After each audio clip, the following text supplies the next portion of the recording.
서울시는 2021년 9월 1일자로 서울시에 재개발 규제 완화를 적용하는 첫 후보지를 공모한다고 밝혔습니다.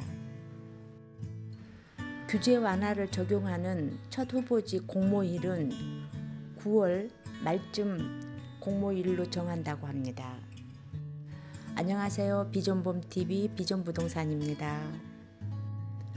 오늘은 서울시에서 재개발 규제 완화를 하는데 공공기획으로 재개발 사업장을 공모한다고 합니다.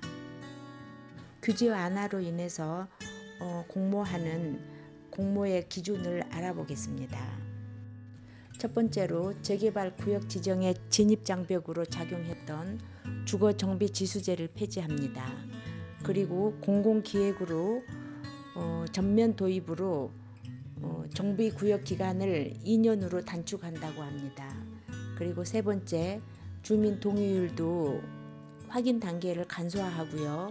네 번째, 재개발 해제 구역 중 노후 지역을 신규 구역하는 곳으로 지정할 예정입니다. 다섯 번째, 2종 7층 일반 주거지역을 규제 완화를 통한 사업성 개선을 하겠다고 합니다. 여섯 번째, 매년 재개발 구역 지정 공모를 통해서 신규 구역을 발굴할 것이라고 합니다. 이 사항은 서울시의 도시계획심의위원회 심의를 거쳐 최종 확정됩니다. 이 내용에서 중요한 사항이 재개발 해제 구역 중에서 노후 지역을 신규로 구역을 지정을 한다고 하는 내용하고요. 그 다음에 매년 재개발 구역 지정 공모를 통해서 신규 구역을 발굴한다는 내용입니다. 그러면 서울시의 재개발 완화 규정 내용을 보면은 변하지 않는 법적 요건은 현행대로 유지를 합니다. 그 조건은 노후도 동수가 3분의 2 이상이고 구역 면적이 1만 제곱미터 이상인 지역에 실시합니다. 여기서 노후도는 연면적이 아니고 동수입니다. 여기에 선택 항목으로 노후도나 주택 접도율, 그리고 과소필지, 그리고 호수 밀도를 선택 항목으로 선택할 수 있습니다. 표의 오른쪽을 보면은 종전에는 주거 정비 지수제가 있어서 필수 항목과 선택 항목이 굉장히 까다로운 점수 또는 굉장히 높은 점수를 받아야만이 재개발 사업을 할 수 있었는데 이 주거정비지수제가 폐지하는 덕분에 법적 요건 갖추기가 매우 순조로워졌습니다. 그리고 서울시는 2종 일반 주거지역 중 7층 높이 제한을 적용받고 있는 지역에 규제를 풀기 위한 관련 기준 변경 작업도 착실히 진행 중이라고 합니다. 이 관련 기준 변경도 9월 말까지 완료한다는 계획입니다. 이 일반 주거지역의 규제 완화를 위한 기준은 전문가 자문회의 등 꼼꼼한 절차를 밟고 있다고 합니다. 서울시는 규제 완화로 인하여 주변 지역에 나쁜 영향이 최소화하게 하고요. 두 번째로 체계적인 도시 관리를 위해서 구릉지, 고도지구, 그리고 자연 경관지구 등의 특성을 가급적 보존하고요. 세 번째, 제2종 7층 지역의 규제 완화를 통한 사업성을 개선할 수 있는 방안을 마련할 계획이라고 합니다. 여기서 주목할 만한 사항은 세 번째, 제2종 7층 지역의 규제 완화인 사항입니다. 어떤 형태의 건축을 하는 방향으로 2종 7층 지역의 규제 완화가 나올지 궁금합니다.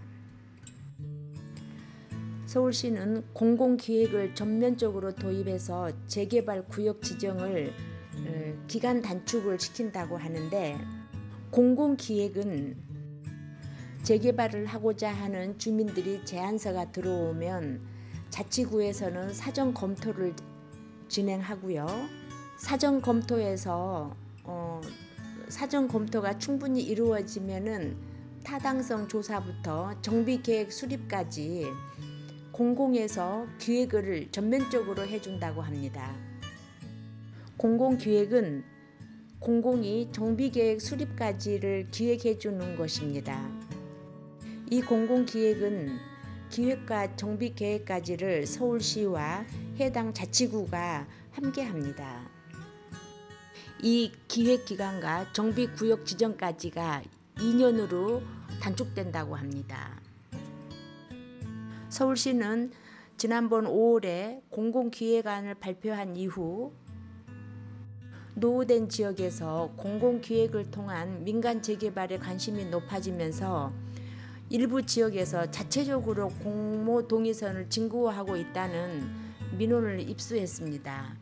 그래서 현장의 혼선을 줄이기 위해서 동의서 인정 기준을 마련했는데요. 진구한 동의서는 서울시 발표 2021년 5월 26일 이후에 진구한 동의서는 인정한다고 합니다. 2021년 5월 26일 이전에 진구한 동의서는 인정하지 않겠다고 합니다. 그리고 진구한 동의서는 목적과 내용이 민간 재개발 공모에 부합해야 합니다. 그리고 동의서 양식은 있습니다. 2025 서울특별시 도시 주거환경 정비 기본계획 정비사업 실무 매뉴얼에 동의서 양식을 준용해서 사용해야 합니다. 그리고 동의서는 한 명의 토지 등 소유자가 한 개의 동의서만 제출이 가능합니다. 서울시의 재개발 구역 투기 방지 대책입니다. 공공기획으로 인한 재개발 공고일이 권리산정 기준일이 됩니다. 공모일 현재 신축 중으로 준공이 되지 않고 소유권 이전이 되지 않는 다세대 주택은 분양권이 없습니다. 그리고 후보지 선정 후의 내용입니다. 건축 허가 제한이 이루어지고요. 두 번째, 실소유자만 거래 가능하도록 토지거래 허가 구역으로 지정합니다. 매우 강력합니다. 이처럼 재개발 활성화 6대 규제 완화 방안은 매우 좋은 방안입니다. 하지만 매우 강력한 사항이 들어 있습니다. 공모일이 권리산정 기준일이 되는 내용과 그리고 실거래자만 거래할 수 있도록 토지거래 허가 구역으로 묶이는 내용입니다. 소액으로 내가 원하는 지역에 미리 주택을 마련하고자 하는 분들에게는 아쉬운 대목입니다. 그런데 서울시에서 발표한 대로 매년 재개발 구역 지정 공모를 통해서 신규 구역을 발굴할 예정이라고 하니 재개발이 가능한 좋은 지역을 충분히 찾을 수 있습니다. 오늘 내용을 정리해 보겠습니다. 공공기획 재개발은 기획까지는 공공이 하고 개발하는 사업 방식은 민간이 하는 것입니다. 그래서 민간 재개발입니다. 그리고 정비구역 지정 기간이 2년으로 단축된다는 점과 재개발 해제 구역 중 노후 지역은 신규 구역으로 지정한다는 점과 2종 7층 일반 주거지역의 규제를 완화한다는 점과 매년 재개발 구역을 지정 공모한다는 점입니다. 공모일이 권리산정 기준일이 되고 공모에 선정이 되면 토지거래 허가 제한 지역으로 묶은다는 점은 굉장히 강력합니다. 하지만 매년 신규로 재개발하는 사업장을 발굴한다는 그 내용은 우리에게 희망이 많습니다. 비전부동산은 재개발 전문입니다. 좋은 지역을 안내해 드리도록 노력하겠습니다. 매물 접수도 환영합니다. 그리고 매물 상담도 환영합니다. 감사합니다.